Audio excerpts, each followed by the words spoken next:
Agora na Jovem Pan, Sociedade Digital. Com Carlos Aros e André Miceli. Sociedade Digital no ar, a ponte aérea mais tecnológica do rádio, da TV e da internet. Seja muito bem-vindo você que nos acompanha pela rede Jovem Pan News de rádio, pelo canal Jovem Pan News na sua TV por assinatura ou pela internet, no Panflix ou no canal Jovem Pan News no YouTube.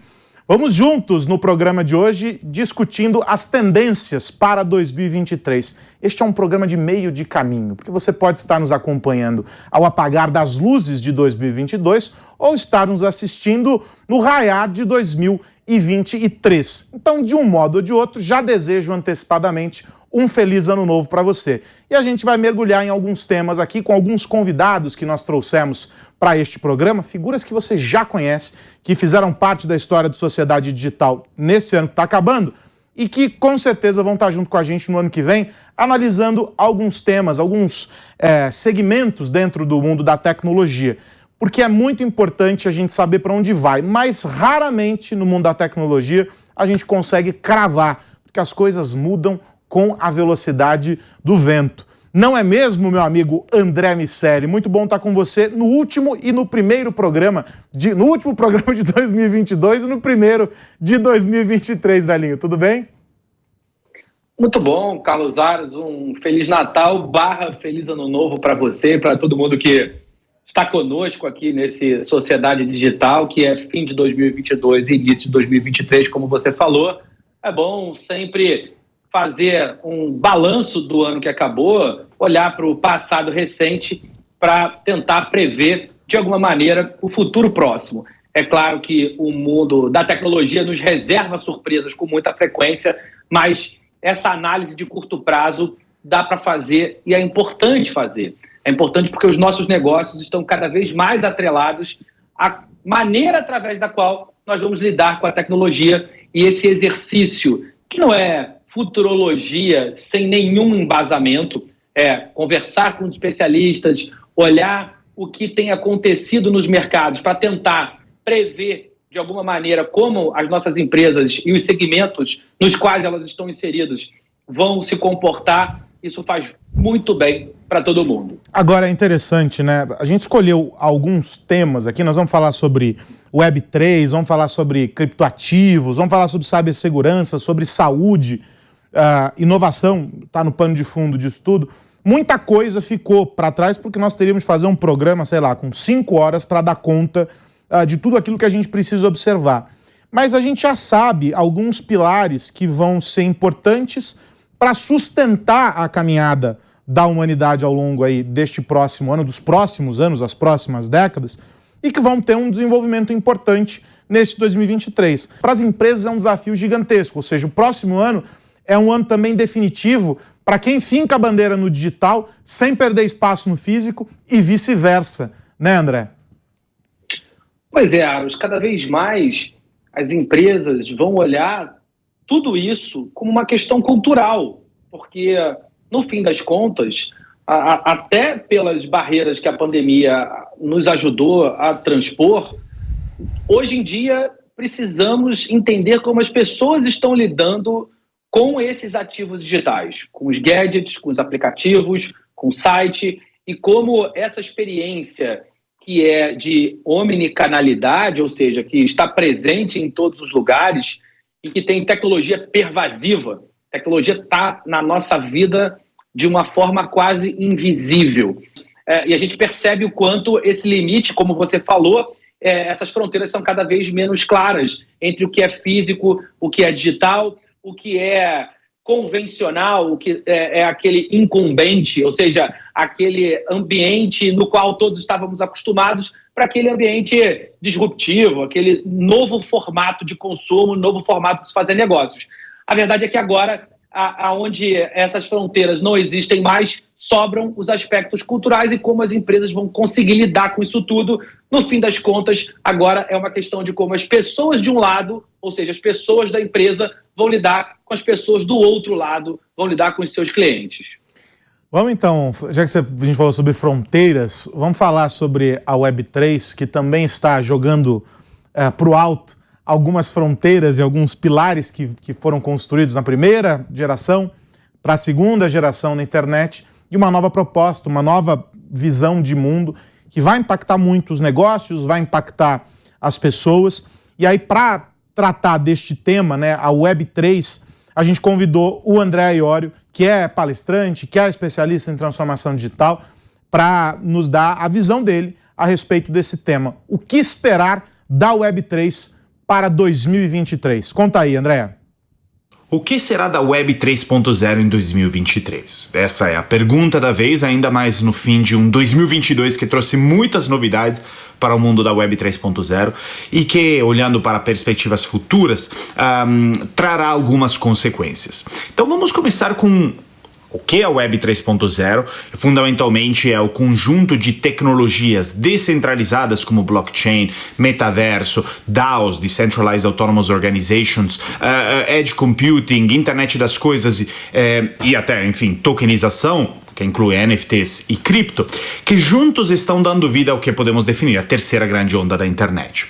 E quando a gente olha para 2022, ou pelo menos os últimos anos, a Web 3.0 tem acelerado muito, particularmente, inicialmente na parte de tokenização, quando a gente olha para cripto e NFTs, 2021 e 2022 foram anos de grande crescimento, particularmente até a metade de 2022, mas depois teve uma grande queda, uma grande implosão relacionada a uma bolha especulativa que estava acontecendo, particularmente na parte de tokenização, de novo, criptomoedas e NFTs, ainda mais exacerbada pela grande implosão da FTX, do Sam Bankman-Fried, que se revelou ser, inclusive, parte de uma grande fraude. Então, esse ceticismo relacionado a cripto, ou que eles chamam de crypto winter, está afetando um pouquinho a forma como a Web 3.0 está entrando em 2023.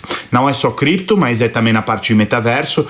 Relatórios mostraram que o número de usuários ativos em plataformas de metaverso como Decentraland e Sandbox são, na realidade, muito baixos. Então, olhemos para 2023. 2023, a minha perspectiva, trará uma consolidação dos players, então iremos ver uma grande consolidação entre os exchanges de cripto, as empresas fornecedoras de tecnologias de blockchain, e nós iremos separar o joio do trigo, no sentido que os especuladores já não farão parte mais desse mundo. Será então um mundo populado por menos players, mas aonde irá ter mais qualidade, irá ter mais foco em tecnologias como metaverso industrial, em blockchain, em inteligência artificial e novos algoritmos e com o contínuo crescimento das Decentralized Autonomous Organizations, as DAOs. Então, nós iremos ver uma consolidação, uma profissionalização do espaço, então acho que isso vai vir com grandes perspectivas positivas. Muito obrigado. Tá aí, obrigado André Iorio, trazendo para a gente essa visão sobre a Web3. André Miceli, dessa análise que ele faz, a gente mira o quê, pelo menos aí para esse começo de ano? As tecnologias, elas obedecem uma curva razoavelmente comum no que diz respeito à sua adoção e amadurecimento. As tecnologias são apresentadas ao mercado e aí tem um pico de expectativas. A gente viu isso acontecer com inteligência artificial, viu isso acontecer com as criptomoedas, criptoativos, viu acontecer com blockchain e agora viu acontecer mais recentemente com Web3, metaverso e NFTs. Depois desse pico de expectativas, a gente começa a ver que elas não vão mudar o mundo de uma hora para outra e há uma fase grande de contestação. E aí, depois dessa fase grande de contestação, há um vale de desilusão. É aqui que nós estamos agora, se olharmos para as NFTs e para o metaverso. Um tempo depois, e aí esse tempo depois é onde a gente já começa a olhar, por exemplo, a inteligência artificial, que a gente já consegue enxergar aplicações comerciais e utilizações mais práticas para o nosso dia a dia. Ela sobe um pouco, se aproxima um pouco daquele pico de expectativas, atinge um platô, vai sendo utilizada ao longo do tempo e aí, no final, toda a tecnologia tende ao desuso. A questão, Aros, é que esse início, que é sempre mais conturbado, de pico de expectativa e vale de desilusão, ele acontecia longe dos holofotes, porque a tecnologia não fazia parte da sociedade com a intensidade que faz atualmente. E chegava nas pessoas, de uma maneira geral, quando elas já atingiam um platô. E ali ela era utilizada já num formato mais assertivo, menos experimental. Agora, a nossa sociedade tem visto as tecnologias nascerem, serem apresentadas para todos os mercados. A gente vê aquele momento de euforia acontecer recorrentemente e após o momento de euforia é bastante comum ver esse momento de contestação. Eu concordo com o que ele falou. Acho que a gente vai ver um 2023 mais maduro em relação à utilização desses conceitos. O Web3 talvez um pouquinho mais devagar ainda, mas em relação aos criptoativos, me parece que nós estamos já nesse caminho. Então vamos ouvir a Tatiana Revoredo, da Blockchain Foundation, falar sobre os criptoativos. Aí na sequência a gente comenta. Bem, os eventos aí de desalavancagem que ocorreram em 2022, provocados e acentuados pelo colapso do ecossistema Terra-Luna e também pelo grupo FTX, eles vão acabar prorrogando esse ciclo de baixa no mercado ao longo aí de 2023, trazendo algumas restrições de liquidez, né, porque muitos ativos estão bloqueados aí na falência da FTX, mas nem tudo são más notícias. A gente vai ver aí em 2023 um descolamento dos investidores institucionais migrando aí para os ativos com maior qualidade, que possuem um tokenômico sustentável, possuem maturidade no ecossistema e relativa liquidez, como o Bitcoin e o Ether. A gente também vai ver aí o fim dos projetos sem modelos de negócios sustentáveis, e é bom lembrar que é no bear market, no mercado em baixa, que surgem aí os bons projetos com foco em prestação de serviços e mercado, principalmente focado na descentralização. Devido também à crise aí provocada por entidades centralizadas em 2022, os projetos que focam em descentralização, como o DeFi e autocustódia, vão estar em alta em 2023. E a gente vai ver aí também um foco grande aí em infraestrutura de blockchains, focados em camada 2, em escalonamento, como a Polygon e a Lightning Network. Ela faz um apanhado, né, André, das plataformas, das redes que viabilizam todo esse universo descentralizado. Ela, assim como o Iorio, cita o impacto inegável desses escândalos recentes, esse da FTX, talvez o que tenha chamado mais atenção, até pela monta, não é, do caos, mas ela mostra que as possibilidades vão muito além daquilo que se via em um primeiro momento. Eu acho que esse é o grande ponto. A gente parou de olhar para os criptoativos, e esse ano foi importante para isso, não só porque os escândalos ajudam, né, de novo, a separar o joio do trigo, mas porque a gente parou de olhar para produtos e passou a vislumbrar o potencial da tecnologia. Enquanto a gente estava discutindo lá atrás o Bitcoin, a gente ignorou o que vinha por trás. A gente ignorou a separação das redes, blockchain e etc. A gente viu uma mudança importante nisso e a gente viu a aplicabilidade de tudo isso para os negócios. Ela falou sobre essa ideia aplicada aos negócios, e muitas empresas já começam a perceber que talvez seja difícil mudar a cultura de uma vez só, mas que alguns elementos podem ser trazidos e eles vão otimizar, vão trazer agilidade, eventualmente até mais transparência para o ambiente de negócios e para as relações.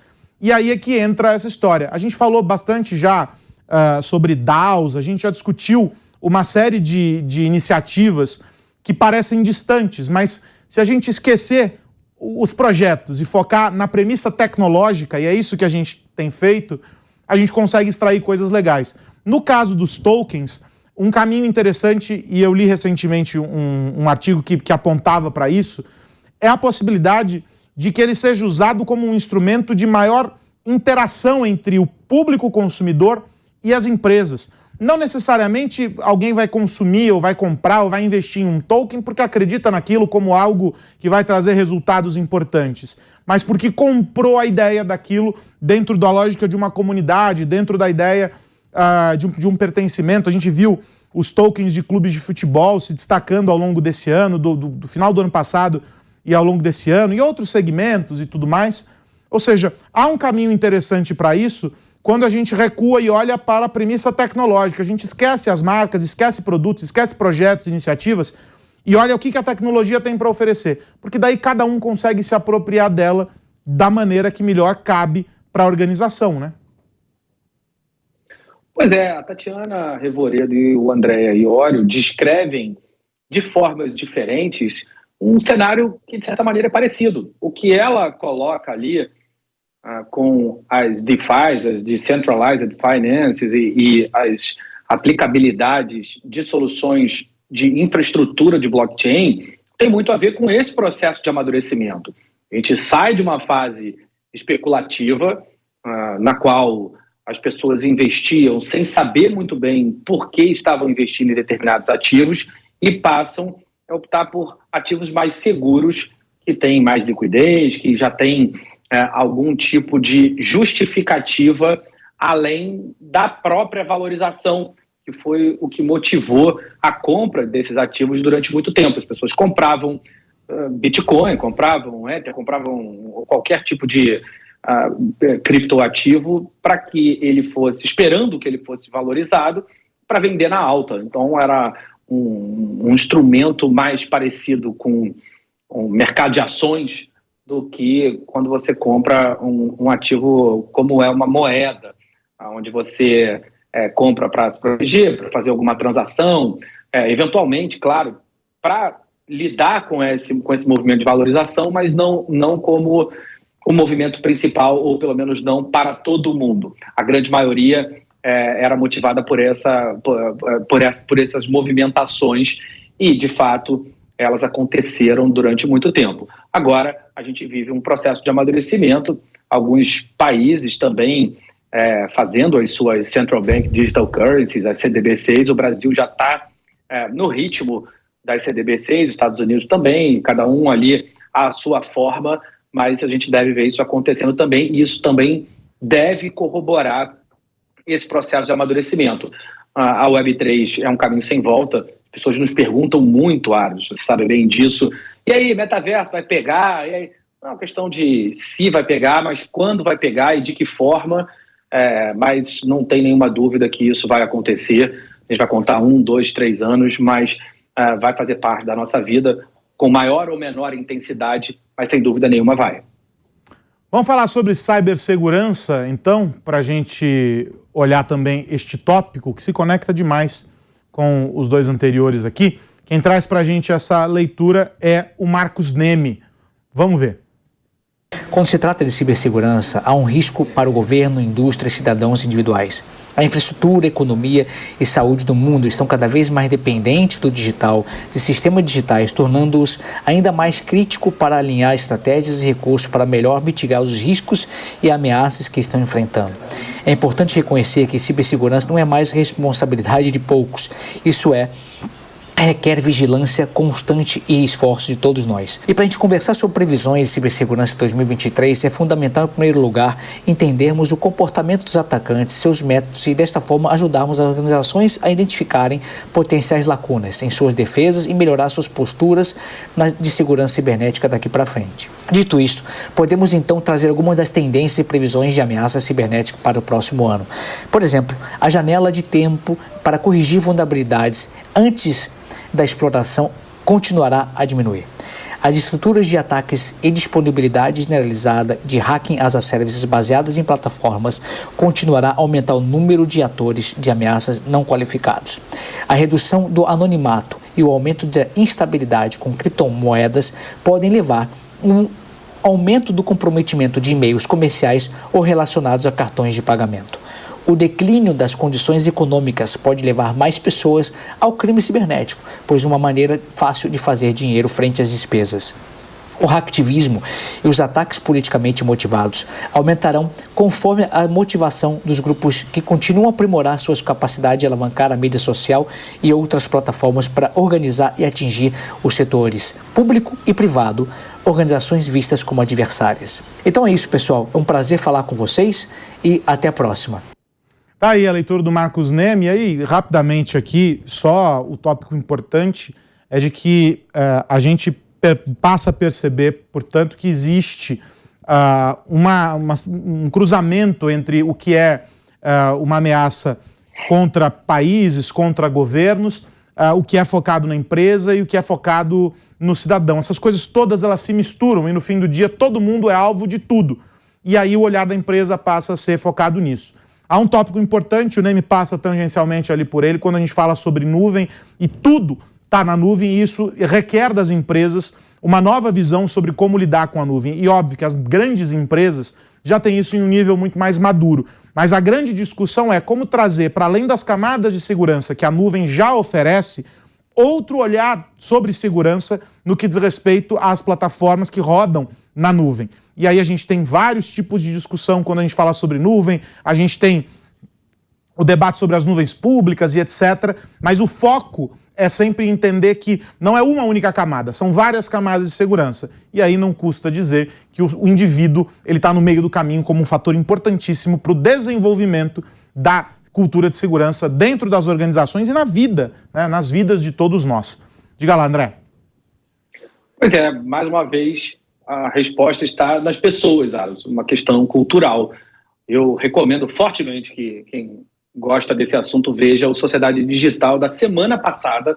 Nós exploramos esse tema, o programa inteiro, um programa dedicado à cibersegurança, onde nós falamos sobre o Cyber Defense Index, uma pesquisa da MIT Technology Review americana, que colocou o Brasil na 18ª posição dentro das 20 economias do G20, no que diz respeito à capacidade de se proteger e responder aos ataques cibernéticos. O Brasil não só está vulnerável, como tem muitos ataques. Nós temos dois problemas que precisam ser resolvidos em paralelo. A gente tem muita gente tentando implementar ataques de segurança de um lado e, por outro lado, uma cultura de segurança muito baixa. Então a gente precisa resolver essa questão e só vai resolver falando sobre o assunto, só vai resolver com as pessoas. E para a gente fechar, um tema que é absolutamente importante, a saúde. A saúde que entrou na pauta de todos nós com mais força por causa da pandemia e que agora precisa ser observada no compasso em que cada uma dessas transformações vai acontecendo e cada uma delas vai modificando a nossa vida. A Camila Pepe fala pra gente o que será 2023 e o que a gente vai assistir de revolução na saúde, de inovação na saúde, de transformação na saúde em função da tecnologia. O setor da saúde ele teve inúmeras mudanças nos últimos anos, até com o objetivo de trazer uma melhor eficiência operacional para o setor. A gente teve um boom de health techs que surgiram até para trazer inovação e tecnologia para o setor da saúde.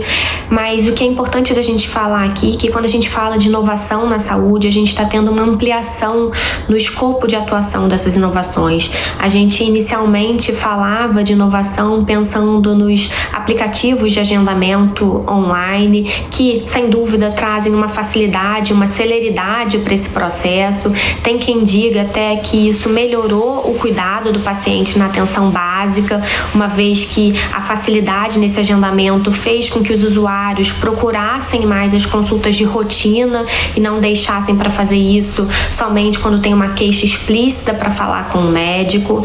A gente tem também depois a telemedicina, que a Covid mostrou pra gente que em alguns casos funciona muito bem e pode ser utilizada, e hoje ela está regulamentada, mas a inovação na área da saúde ela não para por aí. A gente tem diversas outras áreas de atuação, como por exemplo a ampliação do monitoramento online do paciente. Então a gente hoje tem a possibilidade do uso dos wearables ou dos chips que conseguem trocar informação com os profissionais de saúde, muitas vezes em tempo tempo real, proporcionando um melhor cuidado para o paciente. A gente tem o uso da inteligência artificial, que os algoritmos de inteligência artificial podem, através do histórico do próprio paciente ou de outros pacientes com características semelhantes, auxiliar no corpo clínico, num atendimento, num diagnóstico mais preciso e mais